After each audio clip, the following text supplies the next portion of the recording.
qu'est-ce qu'il a pu dire au président que la communauté congolaise doit savoir, parce qu'à l'issue de ces consultations, le président de la République va faire une communication à la République démocratique du Congo sur les décisions qui vont sous-tendre à l'action qu'il mènera dans les jours à venir. Corneille Nangaa est donc en train de descendre de ce marchepied sortant du bureau ou des échanges avec le président de la République. Nous allons justement l'écouter. Okay.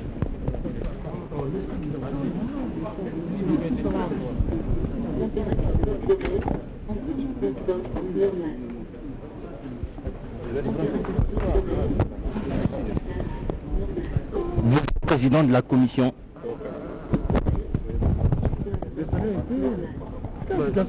Qu'il descende, Monsieur le Président, vous êtes en direct sur la RTNC. Vous êtes en direct, vous venez d'être reçu par le Président de la République. Est-ce que vous pouvez nous dire sur quoi ont porté votre entrevue? Comme vous le dites, nous avons répondu à l'invitation du Président de la République dans le cadre des consultations qu'il a engagées, et ce en tant que membre de la Commission électorale nationale indépendante. Qu'est-ce que nous avons dit au Président de la République?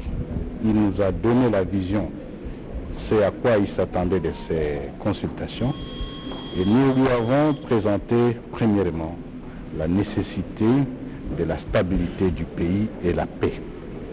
Au-delà de cela, en tant que commission électorale indépendante, nous avons présenté à son autorité la nécessité de la tenue des prochaines élections générales en 2023 et que nous avons désormais un projet de chronogramme qui nous amène à ces élections.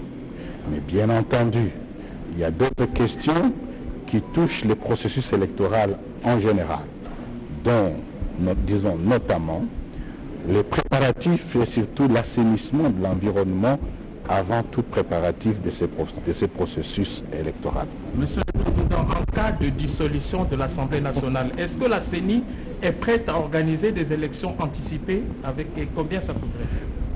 La mission de la CENI est déclinée à l'article 220 de la Constitution, 211 de la Constitution, c'est-à-dire conduire tout processus électoral et référendaire.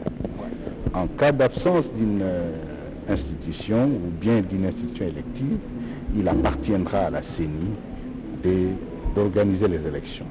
Tout de même, aujourd'hui, la question qui peut se poser, est-ce que l'équipe Nangaa est-il encore légitime pour organiser de telles élections? Ça fait aujourd'hui parmi les éléments du schéma critique préparatoire en disant il faut le plus rapidement possible désigner les nouveaux membres de la CENI qui vont faire les études et décliner les chiffres, par exemple, en disant ça coûterait autant. Je vous remercie. Merci.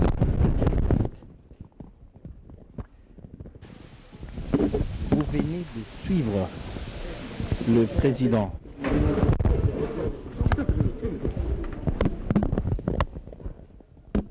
Vous venez de suivre le président de la Commission électorale nationale indépendante, Corneille Nangaa, qui est du bureau sortant.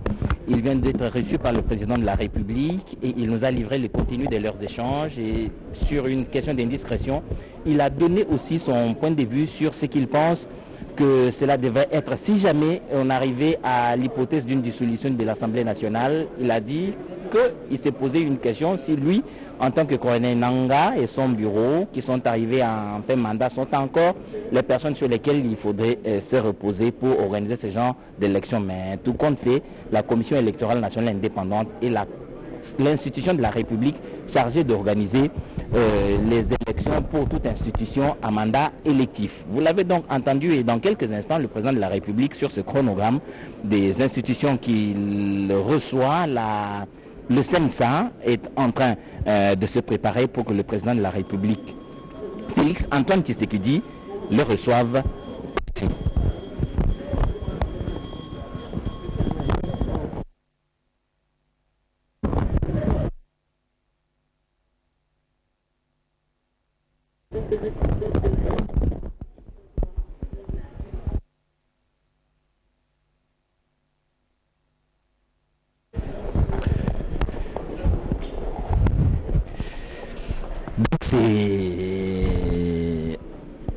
Folengakoy, président du Conseil national du suivi de l'accord, qui s'apprête à entrer dans le box où le président de la République, Félix-Antoine Tshisekedi, va les recevoir. Le Conseil national du suivi de l'accord, CENSA, comme on l'abrège, est justement sorti des entrailles de l'accord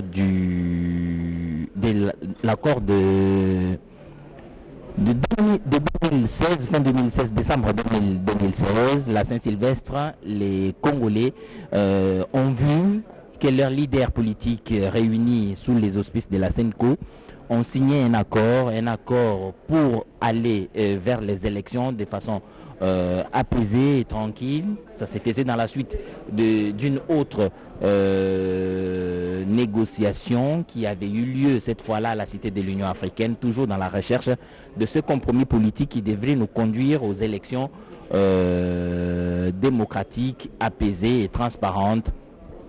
C'était un événement assez important parce que c'était pour la première fois que l'on devait avoir une transition pacifique du pouvoir, un échange ou un transfert civilisé de pouvoir entre un président sortant et un président entrant. Cela a eu lieu le 24 janvier 2019. C'était historique. À présent, on a d'autres horizons.